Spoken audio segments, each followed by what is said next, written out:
They never let nobody turn them around, turn them around, turn them around. They never let nobody turn them around. They kept on walking, kept on talking, all the way up freedom's lane.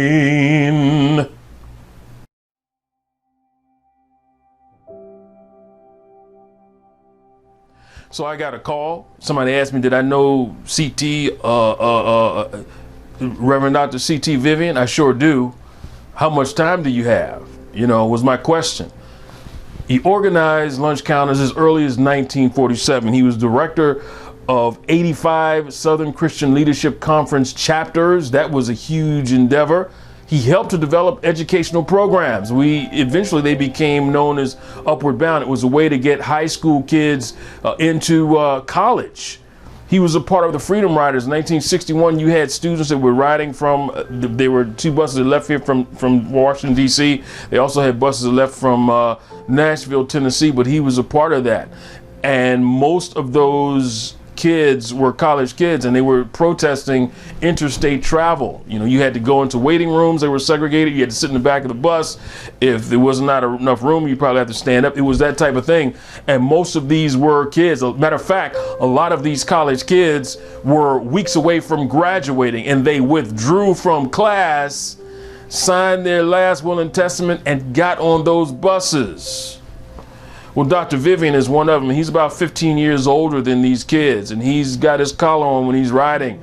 And those buses went through a whole lot of trouble. There was some folk out there who wanted to make sure those kids did not reach their destination. He's a part of it. And when they got to Mississippi, they were arrested. They were convicted and sent to Mississippi State Penitentiary at Parchman Farm. You need to go look that up. In 1964, he was nearly killed at St. Augustine beaches. They were down there protesting segregated beaches. There were some white gangs going around just looking for black bathers, and they were whipping them with chains. But I have to say, I think the thing that stands out most in my mind as far as Dr. Vivian is concerned is in 1963. They were down protesting, or trying to get people registered to vote. And you had a whole lot of black protesters. A lot of these are preachers, they're teachers, and they're down there and they're trying to get to vote. They're going up the stairs at the City Hall at Selma. And Sheriff Jim Clark and his deputies are standing in the doorway, won't let them in. And they're pushing them away. They got their billy clubs, they're pushing them away, they get them off the steps, they go back up the steps, and the people come back up to go in. And so they start talking and says, look, we're here to register to vote. And at some point Jim Clark says, well, let me just say the registrars are at lunch. And Dr. Vivian says, okay, well, fine, we'll wait. And then eventually says, well, the registrars take the day off, so they're not going to be here, and we won't be registering anybody else today. And Dr. Vivian's like, okay, well, fine, but guess what? We will be back here tomorrow because it's our constitutional right to vote. And in case you didn't know it, that is the 15th Amendment, right? Addressing voting, who can vote. And so they're going back and forth, and at one point, Dr. Vivian's at the top of the stairs, and Jim Clark turns around and he punches Dr. C.T. Vivian right in the mouth. And he goes down, and when they pick him up, he's got blood coming out of his nose and his mouth, and here's what he says on film, on camera. He says, "We are willing to be beaten for democracy." Why don't you arrest us? Why don't you get out in front of the camera and go on? It's not a matter of being in front of the camera. It's a matter of facing your sheriff and facing your judge. We're willing to be beaten for democracy. And you misuse democracy in the street. You beat people bloody in order that they will not have the privilege to vote. You beat me in the side and then hide your blows. Fast forward 2013. I had a school group. It wasn't a big group, maybe about 20 students. And we were walking up Elm Walk, south side of Elm Walk. That's the south side towards the Lincoln Memorial. And I look out the corner of my eye and I see four gentlemen, and one of them he's an older gentleman, well dressed, and I'm thinking to myself, I know this guy from somewhere. I know this guy from somewhere. And I look over again and I start walking over, and there's another gentleman who looks up, and I say, is that Reverend Dr. C.T. Vivian? And the young guy just smiled and shook his head. And I went over there towards Dr. Vivian. And before I got to him, I started just saying, thank you, thank you. I must have thanked him about 20 times. I extended my hand to him. Before I got to him, I went down on one knee and I'm shaking his hand. I'm like, sir, thank you so much. Thank you. You were willing to lay your life down for a generation you hadn't even met. And here's what he said to me, and I wrote it in my journal that night. He says, yeah, but I knew they were coming. Parents, if necessary, will die for their children. Parents, if necessary, will kill for their children. But here's what I was trying to figure out. How can you possibly lay your life down for a generation that had not even been born? Oh my goodness. So I'm there talking to him.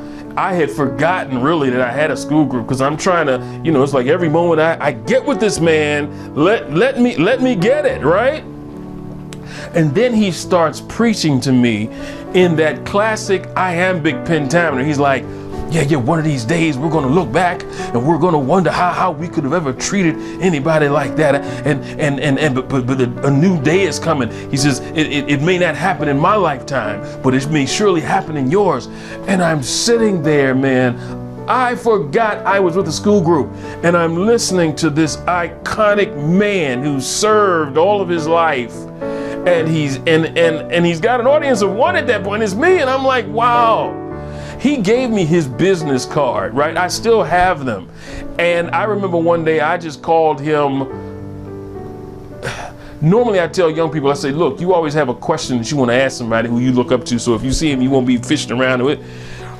I really didn't have a good reason to call him. I just called him because I wanted to be able to say that I had called him and talked to him, and he picked up and we talked. Oh my goodness. But here's the interesting thing. When we finished and I was leaving, here's what he says to me. He says, thank you for being here. I'm thinking to myself, you thanking me? No, sir. Because if it weren't for you, I wouldn't be here.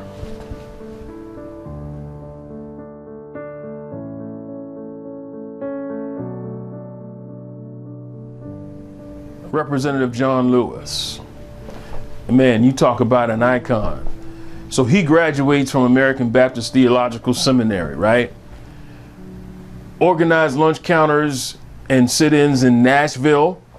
He's one of the original 13 Freedom Riders who left Washington, D.C., traveling down to New Orleans.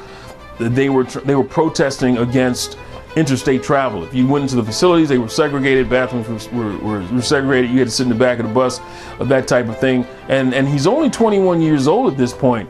When those buses go through Rock Hill, South Carolina, they are met with violence.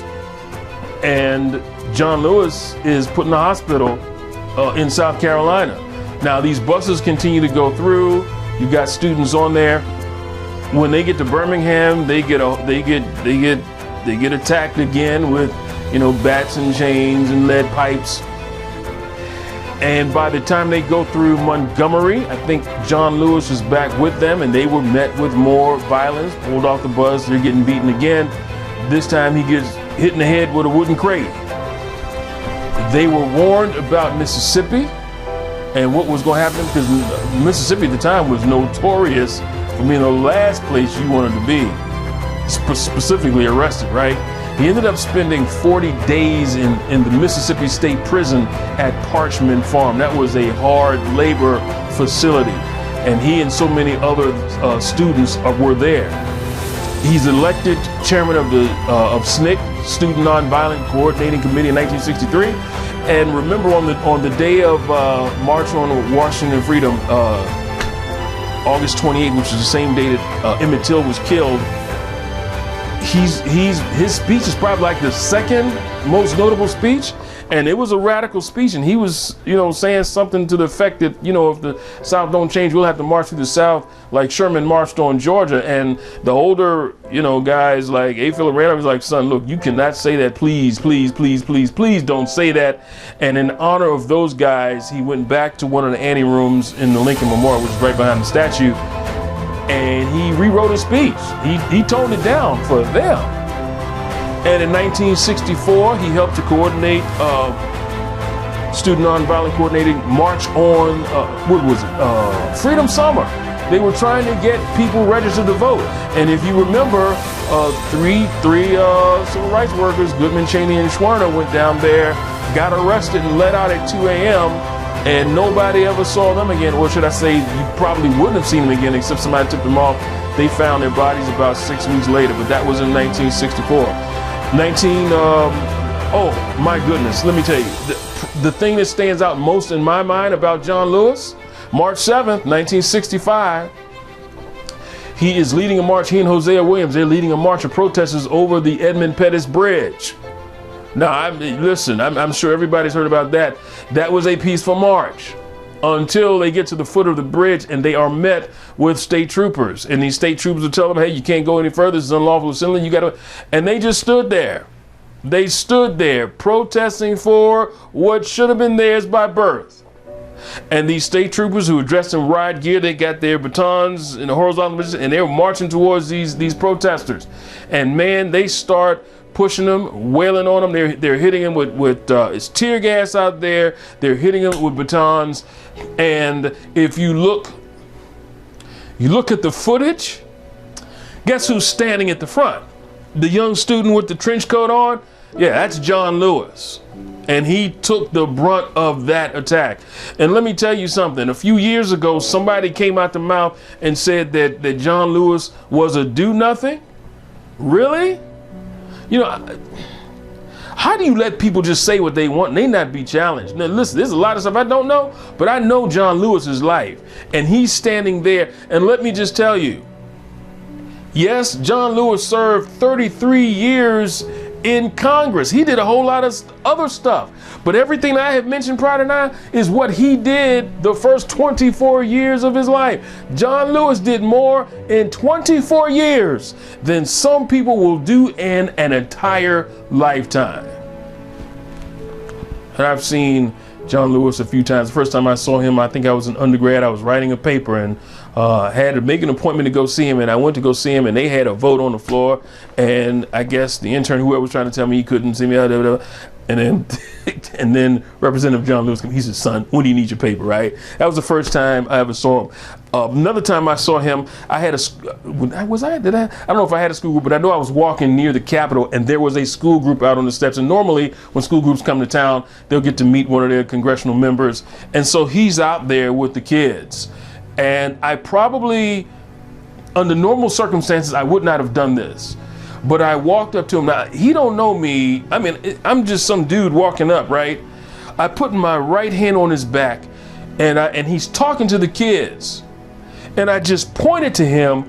I say, young people, let me tell you something. This man has got an S on his chest. And I said, sir, thank you for what you did. And I turned around and walked up. You know what his response was? Yeah, no problem, son, no problem. Oh my goodness, it's all in the day's work for superheroes. But I think my most memorable time was at the Lincoln Memorial in 2013. It was the 50th anniversary of the March on Washington for Jobs and Freedom. And I remember that day, man, because my chief of intern told me at the time, she says, John, we got a special job for you. That's why we had to have your Social Security, because you're going to be escorting the presidents and all of the dignitaries and stuff, and you'll be able to stand around. And she's standing there talking to my coworkers, right, about what they're going to be doing. And I'm standing there looking at the Lincoln Memorial, and I'm starting to tear up a bit because I was realizing, I said, you know what? If it weren't for those people who came 50 years before, we wouldn't be standing there that day, right? So and then she came and I told her that, and she says, John, I'm so glad this means so much to you. I'm glad we picked the right person. She says, you'll be able to walk around, you'll probably be on television and stuff, but you'll be able to enjoy the program, and then when the president comes, you'll come in. Okay. About 5 minutes after she said that, I don't even think it was 5 minutes, somebody came up to me and said, okay, we need you at the elevator. I'm like, excuse me? Me at the elevator? I'm like, look, I have matriculated through the halls of academia, and you are now about to relegate me to the job of an elevator operator? Oh, I was hot. I was livid. I was mad for a good 10 seconds. And then I realized this. that if I had to run that elevator, it was going to be in honor of all of those elevator operators of the past who didn't have the opportunity to be there that day. And I'm gonna tell you something, I did not see the program. I wanted to see, all I heard was a didn't see anything. And I got to meet a lot of people, but I remember when John Lewis came off the elevator. He came over to me, started talking to me. He's like asking questions like, you know, hey, how's the family? How you doing? When he finishes, here's what he says to me. Thank you for being here. Wait a minute. You thanking me? You thanking me? No, sir. Because if it weren't for you, I wouldn't be here. And let me tell you, I was standing there in a Park Service uniform, and I can tell you, if it wasn't for them and what they did, I would not have been standing there. Oh, you talk about a man of service.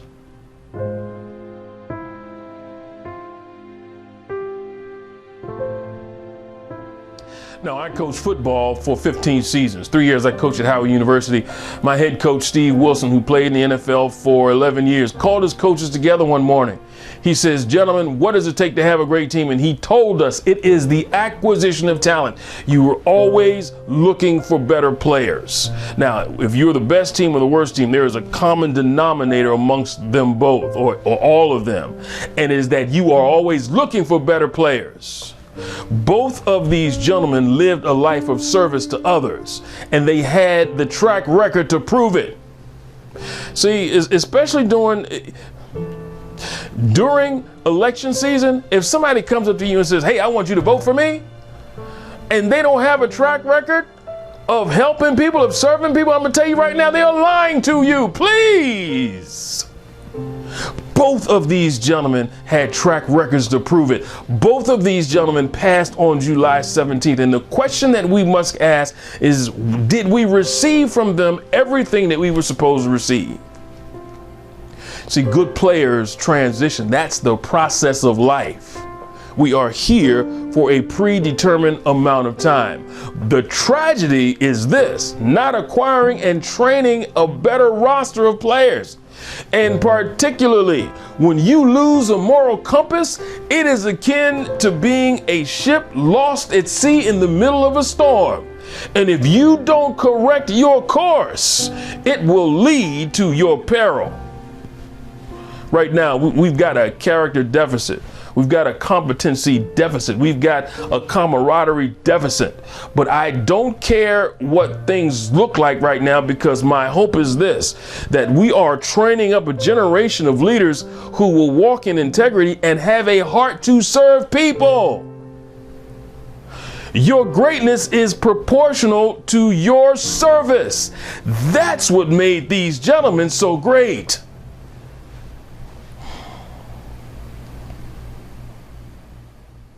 Said they let nobody turn them around, turn them around, turn them around. They never let nobody turn them around.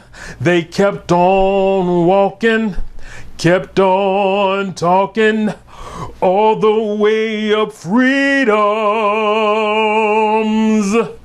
lane.